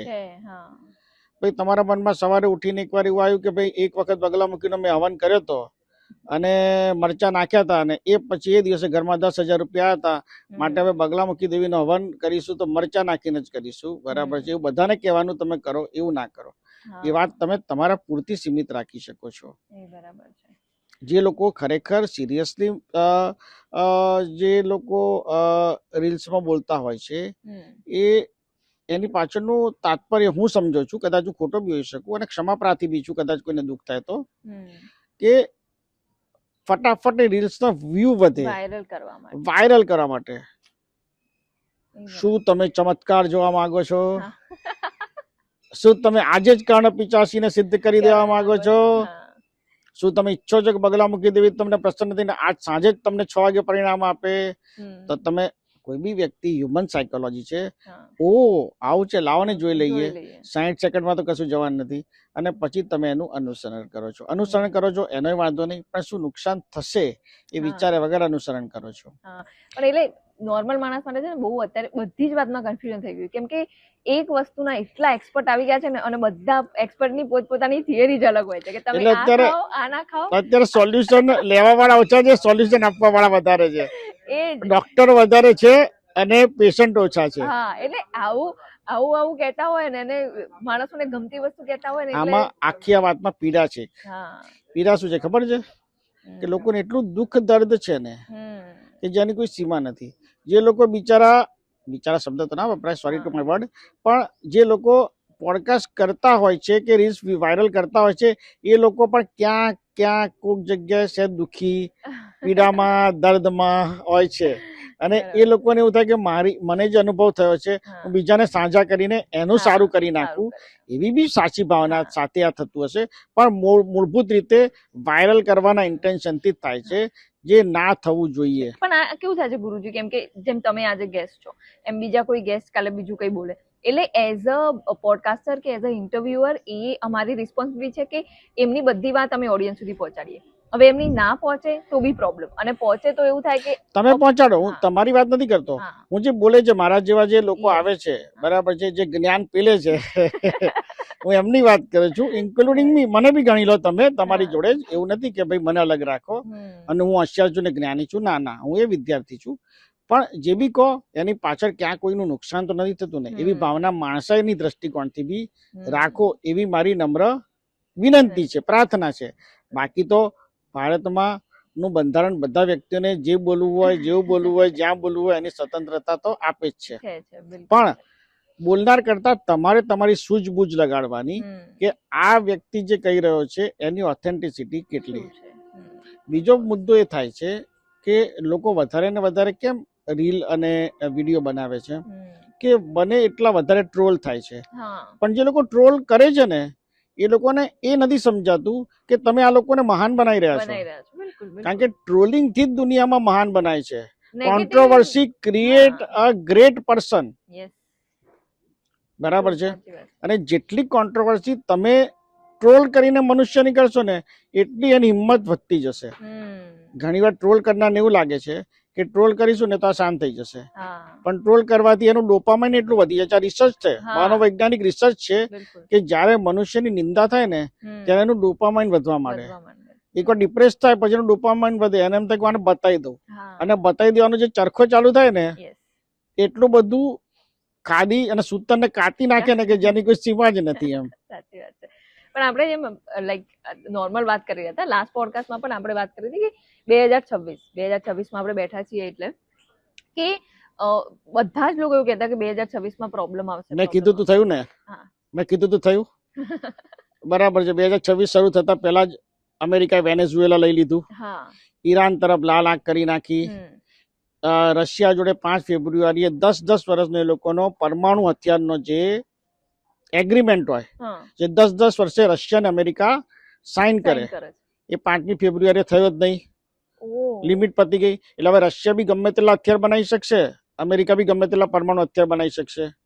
તો આપણે બનાવવા પડશે પછી. આપણે એ રેસમાં બહુ પાછળ છીએ. હા એ લોકો પાસે રિસોર્સ બી છે, હા સામર્થ્ય બી છે પૈસાની દ્રષ્ટિકોણથી, બરાબર છે. એટલે એ લોકો પાસે અત્યારે જ બીજા બધા દેશો કરતા 10 ટાઈમ હથિયાર છે. બિલકુલ બિલકુલ. એ લોકો 100 ટાઈમ કરવાનું વિચારી રહ્યા છે. અને એ હથિયારો ઉપયોગ ક્યાં થશે? માણસો પર, લોકો પર, દેશો પર, સમૂહો પર. આજની તારીખમાં વિચારો કે ભાઈ વેનેઝુએલા લીધા પછી અમેરિકન રાષ્ટ્રપતિનું બયાન હતું કે અમારે ગ્રીનલેન્ડ પર લેવું છે, બરાબર છે. એટલે કોઈના દેશની સ્વાધીનતા, સંપ્રભુતા ને જે ખંડિત કરવાની અમેરિકાના રાષ્ટ્રપતિની જે વાત હતી, એનો દુનિયામાંથી યુરોપ કન્ટ્રીએ વિરોધ કર્યો અને યુરોપ કન્ટ્રી એક થઈ. તો એ સ્ટેપ પાછું લેવું. એટલે એકતામાં તાકાત છે, યુનિટીમાં જ સ્ટ્રોંગનેસ છે. એવી અવેરનેસ આજની દુનિયા જો નહીં લાવે તો જેમ કે અત્યારે દુનિયાના દરેક ખૂણામાં તમે જુઓ, હું જે કહેતો તે પ્રમાણે એક તોફાન અને એક વર્લ્ડ વોરની એવી સિચ્યુએશન ઊભી થઈ છે કે જેમાં ગમે ત્યારે બી એક પરમાણુ બોમ્બના કારણે આખી દુનિયા એ યુદ્ધના મેદાનમાં ઉતરી જશે. હું એ જ આપને પૂછવાની હતી કે અત્યાર સુધી તો યુદ્ધ થયું નથી. થયું છે ને, એટલે આ છીનવી લીધું, પણ હવે એવું ભયંકર જે થવું જોઈએ એવું દેખાતું નથી. હું 2024 થી કહી રહ્યો છું, એ 22-23 થી કહી રહ્યો છું, અને એના પહેલા 21 બી મેં કીધું હતું કે ભાઈ યુદ્ધની પરિસ્થિતિની કગાર પર છે. મારા 21 થી મારા પ્રવચનો જુઓ તો દરેક જગ્યા પર, પછી રશિયા યુક્રેન થયું, ઇઝરાયલ ગાઝા થયું, ઇઝરાયલ ઈરાન થયું, અમેરિકા ઈરાન થયું, અમેરિકા વેનેઝુએલા થયું, ઇન્ડિયા પાકિસ્તાન થયું, બરાબર છે. તો તમે થાઈલેન્ડ કંબોડિયા થયું, ભલે 2 દિવસનું થયું પણ થયું ખરું. એટલે હજુ આનાથી વધારે ભયંકર થશે. આ તો બહુ પ્રાથમિક શરૂઆત છે, આ બેઝિક છે. આ બેઝિક છે. તમને એવી અવેરનેસ આપવામાં આવશે કે ભાઈ રાતના 9 વાગ્યા પછી તમે રૂમમાં અંધારું જ કરી દો, કારણ કે ગમે ત્યારે બી કશું બી થઈ શકે છે. એવું સતત 10 વર્ષ રહેશે આપણા ભારતમાં, દુનિયામાં કોઈ બી દેશ. કારણ કે હવે દુનિયા બે રાષ્ટ્ર વચ્ચે વહેંચાઈ ચૂકી છે. એક અમેરિકા ને રૂસનું પલડું છે અને એક બાજુ અમેરિકાનું છે. તમારે કોઈની તરફ તો જોવું જ પડશે. પહેલાના યુદ્ધોમાં તો ન્યુટ્રલ રહેવાની તક હતી, હવે ન્યુટ્રલ તમે ના રહી શકો. ક્યાં તમે આમ છો, ક્યાં તમે આમ છો. હમણાં કોઈકે ભવિષ્યવાણી કરી હતી કે ડોનાલ્ડ ટ્રમ્પ લાસ્ટ એમના પ્રેસિડેન્ટ છે, પછી યુએસ ના પણ ભાગલા થવાની શક્યતાઓ છે. યુએસ ના ભાગલા કદી થઈ જ નહીં શકે. યુએસ જેવું છે એવું જ રહેશે. પરંતુ ડોનાલ્ડ ટ્રમ્પનું 2026નું કાર્યકાળ 26 ડિસેમ્બર આવતા તાકાત 90-95% ઘટી જશે અને એમનો પોતાનો કાર્યકાળ જે 4 વર્ષનો જે છે એ પૂરો પણ નહીં થાય.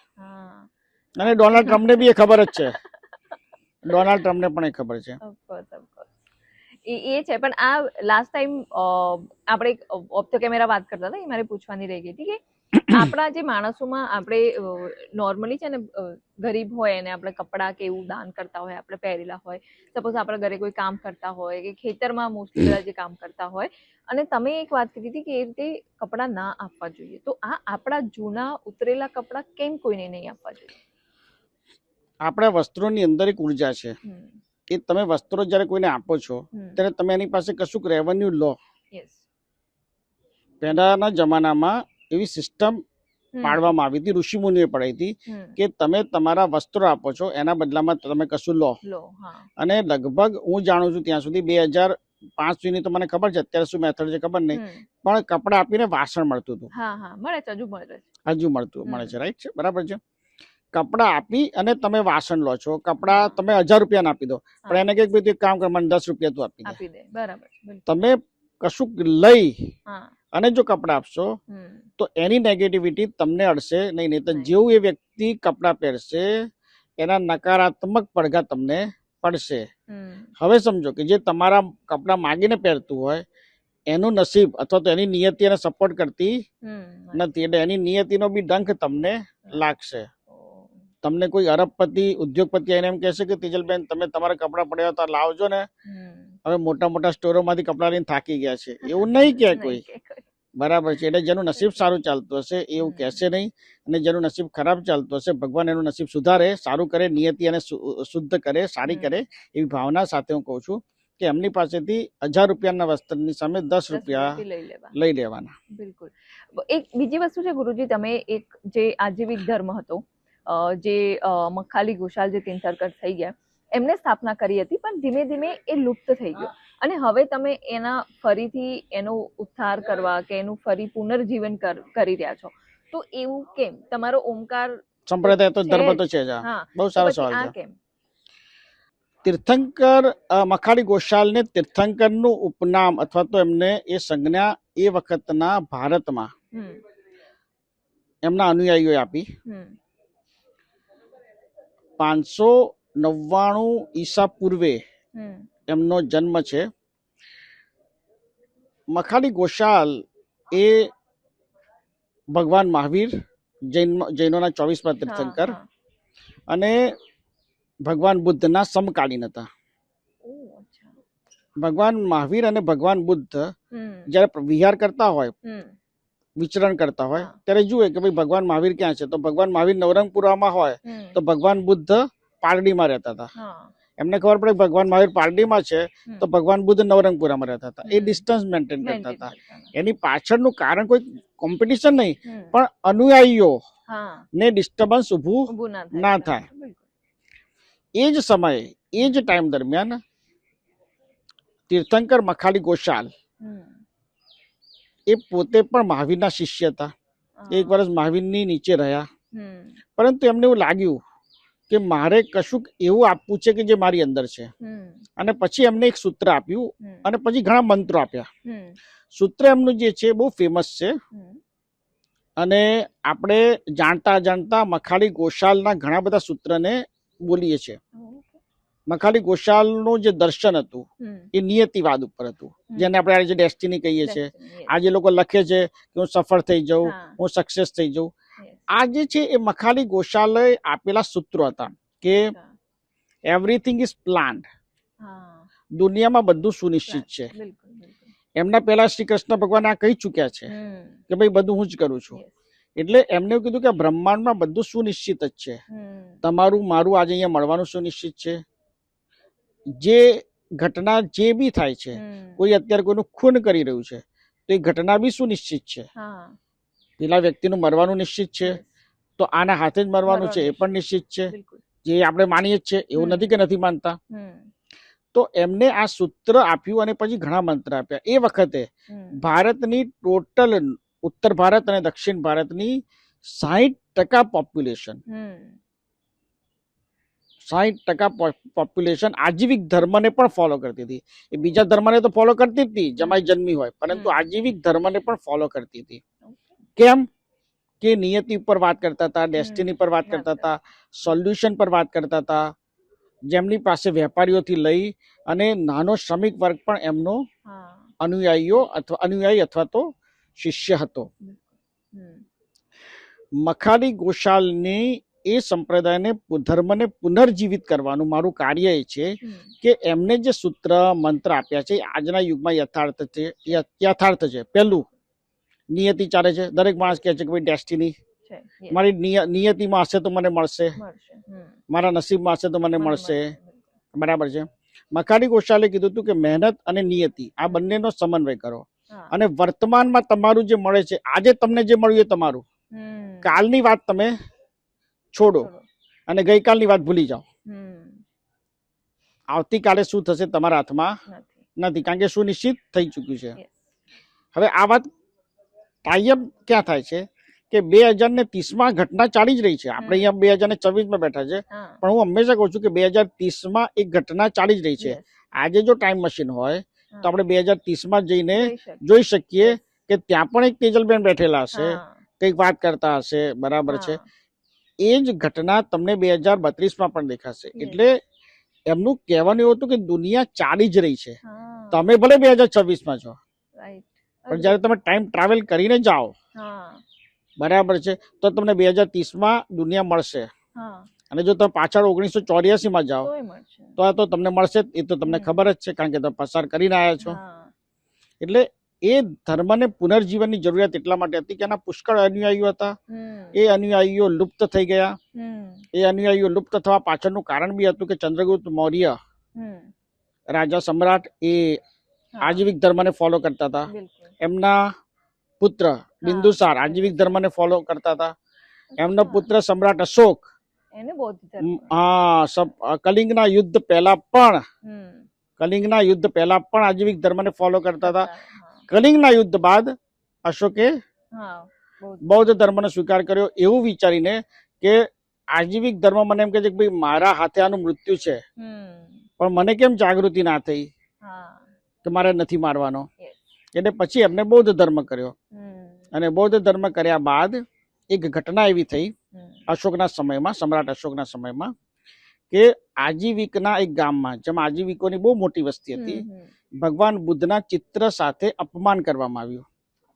એક આજીવિક એ ખરાબ ચિત્રને લઈને એ નગરના રસ્તે રસ્તે ફર્યો અને એના કારણે સમ્રાટ અશોકે એ ગામમાં નરસંહાર કરાયો. અશોકે છોડી દીધું હતું યુદ્ધ કરવાનું, પણ એનાથી ભગવાન બુદ્ધનું અપમાન સહન થયું નહીં. અને એના કારણે એ જે નરસંહાર થયો, ત્યારબાદ એને ઘોષણા કરી કે જે લોકો આજીવિક ધર્મ પાલન કરી રહ્યા છે એ લોકો ક્યાં તમે હિન્દુ ધર્મ તરફ જતા રહો, ક્યાં તમે જૈન ધર્મ તરફ જતા રહો, ક્યાં બૌદ્ધ ધર્મ તરફ જતા રહો. મારા રિસર્ચ પ્રમાણે 60% લોકો એ વખત હિન્દુ ધર્મમાં ગયા, 30% લોકો એ જૈન ધર્મ તરફ ગયા, અને 10% લોકો બૌદ્ધ ધર્મ તરફ ગયા. આ આજે જેટલા બી હિન્દુ ધર્મમાં છે કે બૌદ્ધ ધર્મમાં છે કે પછી જૈન ધર્મમાં છે, એમાંથી એવરેજ કાઢી દો તો 12% લોકોથી 15%ના પૂર્વજો આજીવિક ધર્મના ફોલોવરો હતા. આ નવી ઇન્ફોર્મેશન છે, કોઈ દિવસ સાંભળ્યું જ નથી આના વિશે. Thank you. તીર્થંકર મખાલી ગોશાલનું નામ બોલતી વખતે ઇતિહાસકારોને પણ ડર લાગે છે, કારણ કે એક એવો માણસ હતો કે જે સમયથી વધારે આગળ હતો, જેની સાધના પદ્ધતિઓમાં મનુષ્યનું, લોકોનું હિત હતું. જે આપણે કહીએ છીએ ને, લોકોનું હિત થવું જોઈએ. જેમ રિસન્ટલી આપણે ઓશોનું નામ લઈએ છીએ એવી રીતે હશે. ઓશો પોતે જન્મથી જૈન હતા અને એમને બી મખાલી ગોશાલ પર ઘણું રિસર્ચ કર્યું હતું અને ઘણી બધી જગ્યા પર આજીવિક ધર્મનો એમના પ્રવચનોમાં, એમના પુસ્તકોમાં એમને ઉલ્લેખ કર્યો હતો. એ પોતે એવું કહેતા હતા કે પ્રેઝન્ટમાં રહો, તો પ્રેઝન્ટમાં રહો એ સૂત્ર એમને ક્યાંથી લાયા? Everything is planned. Makkhali Goshal તો ઓશો પહેલા થઈ ગયા, તો ઓશોએ એ સૂત્રને જ અપનાવ્યું ને સૂત્ર પર જ આખું ઓશો ની વાણી, તમે ઓશોના સંદર્ભને તમે જોશો તો એવી રીતે જ પ્રેરિત છે. એવરીથિંગ ઇઝ પ્લાન્ડ, બધું સુનિશ્ચિત છે. તમે જેને કહેવાય કે તમારા જીવનને આનંદપૂર્વક જીવો. જે મખાલી ગોશાલ કહેતો હતો કે જીવન આનંદથી જીવો, ઉત્સાહથી જીવો. આજનું તમને ખાવાનું મળી ગયું, આનંદ કરો, સાંજ કાલ સવાર પડશે. અને વિકસિત દેશો, મારો ધર્મનું પુનર્જીવન કરવાનું કારણ છે, વિકસિત દેશો એ રીતે જીવે છે, પ્રેઝન્ટમાં જ જીવે છે. સેટરડે સન્ડે આનંદ કરો, સોમથી શુક્ર મહેનત કરો. મહેનત કરો ત્યારે આનંદનો વિચાર ના કરો, અને આનંદ કરો ત્યારે મહેનતનો વિચાર ના કરો. સાચી વાત છે, એ છે. પણ આપણે જયારે ગુરુ ની વાત કરી રહ્યા છે, ઓશો કે મખાલીજી ની વાત કરી રહ્યા છે, કે તમે પણ છો, એમાં મને ગુરુ વિશે પૂછવાનું વાત થઈ રહી છે કે નિત્યાનંદ, સ્વામી નિત્યાનંદ નું અગર તમે સાંભળ્યું હોય તો એમના ઘણા બધા ફોલોવર્સ પણ છે, એટલે લિમિટેડ સંખ્યા છે જ એમના ફોલોવર્સ, પણ ઘણા લોકો એમનો મજાક, એક એમને અગેન્સ્ટમાં બી છે. તો તમારું એ સ્વામી નિત્યાનંદ માટે શું કહેવું થાય? મેં એમના વિશે કોઈ ડિટેલમાં કોઈ વસ્તુ વાંચી સમજી નથી, તો એના ઉપર કોઈ ટીકા, ટિપ્પણી, ચર્ચા, વિચારણા કરવી મારે ના જ જોઈએ, જ્યાં સુધી મારી પાસે એની પૂર્ણ માહિતી ના હોય. પણ હું એટલું સમજુ છું કે ધર્મની પરંપરામાં જે જ્ઞાનીજનો પોતપોતાની રીતે જે યોગદાન આપતા હોય, એમાંથી તમને જે સારું લાગે કોઈ બી સંતનું, એ લઈ લો. ના સારું લાગે જવા દો. મખાલી ગોશાલ એવું કહેતા હતા કે મારામાંથી જે સારું લાગે મને આપજો, નહીં તમે લઈ જજો, અને મારી પાસે જે ખરાબ લાગે એ તમે મારી પાસે રાખજો. એ વસ્તુ ઓશોએ પણ કોટ કરી હતી કે તમને મારી પાસે જે સારું લાગે લઈ જાઓ, ખરાબ લાગે મારી પાસે મૂકી જાઓ. અને આ જ વાત હું પુનરાવર્તિત કરી રહ્યો છું કે મારી પાસે જે સારું લાગે મારી પાસેથી લઈ જાઓ, અને મારી પાસે જે ખરાબ લાગે, તમને મારી જે મેથડ પદ્ધતિ ના ગમે, તમે મારી પાસે મૂકીને જાઓ. જેમ કે ઘણા બધાને એવું છે કે તમે બધા ક્ષેત્રમાં હાથ નાખો છો, બરાબર છે, કે ધર્મની બી વાત કરો છો, અધ્યાત્મની બી વાત કરો છો, સાધનાની બી વાત કરો છો, દર્શનની બી વાત કરો છો, રાજકારણની બી વાત કરો છો, બરાબર છે. અમદાવાદ ઇન્ટરનેશનલ ફિલ્મ ફેસ્ટિવલની બી તમે સ્થાપના કરી છે. તમે અલગ અલગ ક્ષેત્રોમાં કાર્યરત છો, બરાબર છે. તો એની પાછળનું કારણ છે કે મખાલી ગોશાલ એવું કહેતા હતા કે કોઈ બી સંતનું કાર્ય સમાજના ઉત્થાનનું છે. બિલકુલ બિલકુલ. ચાણક્યએ શું કર્યું? ચંદ્રગુપ્ત મૌર્યને રાજા બનાવીને એ સાબિત કર્યું કે ભાઈ એક સંત અથવા તો શિક્ષકની જવાબદારી છે સમાજના ઉત્થાન કરવાની, બરાબર છે. અને સમાજનું ઉત્થાન અત્યારે સંતો કરતા નથી, જે કરવું જોઈએ. પોતાના ઉત્થાન પાછળ વધારે પડતા સંતો લાગેલા હોય. એનો વાંધો નથી કે તમે તમારું ઉત્થાન કરો, એ તમારી ફરજમાં આવે છે. તમારા મઠ, તમારા આશ્રમોના ઉત્થાન કરો એ જરૂરી છે, પણ સાથે સાથે સમાજનું પણ ઉત્થાન થવું જોઈએ. બીજું, હું તમને દાવા સાથે કહું કે હિન્દુસ્તાનમાં જેટલા બી બેરોજગાર છે ને, એ લોકો માંથી 50% બેરોજગારી કાલે જ ખતમ થઈ જાય, એક જ આઈડિયામાં. કેવી રીતે? હા, સારો સવાલ છે. કેવી રીતે? ભારતના બધા સંતો પોતાના અનુયાયીઓને એવું કહી દે કે જે શક્તિમાન છે એ આપણા જ ધર્મના અનુયાયીઓને નોકરીએ રાખી લો. હવે સમજી લો કે એક ધર્મનો અનુયાયી એ જ ધર્મના 2 લોકોને બી નોકરીએ રાખે છે, તો હિન્દુસ્તાનમાં બેરોજગારીની સમસ્યા 40% તો કમસે કમ દૂર થઈ જશે. કોઈની સેલરીની તાકાત 10,000 હોય એને 8,000 આપો, 20,000 હોય એને 18,000 આપો, પણ કમસે કમ એ 18,000 ઘરે લઈને તો જશે, તો હિન્દુસ્તાનની ઇકોનોમી ડેવલપ થશે. અને મખાલી ગોશાલ આ જ વાત કહેતો હતો કે રાષ્ટ્રને વિકસિત બનવું જોઈએ, દેશ વિકસિત બનવો જોઈએ. અને આજે વાત શું છે? હિન્દુસ્તાન શેના માટે લડી રહ્યું છે? આજે વિકસિત બનવા માટે. તમે આજે વિકસિત બનવા માટે, આજે તમે વિકસિત દેશ હોત તો તમે ક્યાં હોત? ઘણા લોકો એમ કહે છે કે 150 કરોડની આબાદી. 150 કરોડની આબાદી તમારી જવાબદારી નથી, તમારી તાકાત છે. તમે એને સજીવન કરો, બધાને કોઈ કામ કરો, બધાને એમ કહો કે તમે દોડો, બધાને એમ કહો કે તમે તમારા પોતાના ખર્ચા જાતે કરો, તમારા ફાધર મધર અથવા તો દાદા ઉપર તમે ડિપેન્ડેબલ ના રહો. જે ઇન્ડિયાની બહાર ચાલે જ છે, પણ હજુ હવે તો ગુરુજી ઝેન્ઝી આવી ગયા છે. ઇન્ડિયાની બહાર ચાલતું નથી. જે લોકો ઇન્ડિયા બહાર ગયા ને એ લોકો પણ પોતે કમાઈને પોતાના ખર્ચા કાઢી રહ્યા છે. તો એ વસ્તુ નવી નથી. હિન્દુસ્તાનમાં 18 થી 25 વર્ષની યંગ જનરેશનને અને 62 વર્ષથી 75 વર્ષની જનરેશનને કરવી નથી. એક વ્યક્તિ 5 લાખની મૂડી એફડી તરીકે બેંકમાં મૂકી, એના બદલે 5 લાખની મૂડી એ ધંધામાં ફેરવે તો 2 લોકોની રોજગારી પણ આપી શકે. રાષ્ટ્રને વિકસિત બનાવો છે ને, તો તમે તમારું યોગદાન તો આપો. સરકાર શું કરશે એ વિચારવાનું તમે છોડો, તમે તો યોગદાન આપો. દેશ તમારો પોતાનો બી તો છે. છાપું વાંચવાથી, ન્યૂઝ જોવાથી તમે દેશને યોગદાન નહીં આપો. તમે યોગદાન આપશો તો કામ કરીને, અને જો વિકસિત 2047 ના બદલે 2037માં બનાવ હશે તો તમારે આજથી જ કામ કરવાનું શરૂ કરી દેવું પડશે. હું રોજ 18 કલાક કામ એટલા માટે કરું છું કે હું પ્રેરણા આપું છું કે મારા જીવનમાંથી તમે એટલું લો કે જો હું કરી શકું છું તો તમે કરી શકો. હું દુનિયાનો મૂર્ખ માણસ છું, મારા કરતા બધા જ હોશિયાર છો. જો હું કરી શકતો હોઉં, દુનિયાનો મૂર્ખ માણસ, તો દુનિયાના હોશિયાર માણસો તો ચોક્કસ કરી શકે. કરી શકે છે. ખૂબ સુંદર વાતો કરી ગુરુજી તમે આજે, અને ઘણું નવું નવું અમે શીખ્યા. હોપ આગળ પણ સબ્જેક્ટ બહુ બધા છે, પણ ટાઈમ લિમિટેડ હોય છે દરેક વખતે, તો એટલે અલગ અલગ દરેક મંથમાં અમે ઈચ્છીએ કે તમારી જોડેથી આવી સરસ સરસ વાતો અમને મળતી રહે, નવા મંત્રો, નવી સાધનાઓ વિશે અમને માહિતી મળતી રહે, અને બધાનું જીવન આર્થિક અને સામાજિક કે બધી જ રીતે સુખમય અને શાંતિથી જાય એવા આશીર્વાદ આપો બધાને.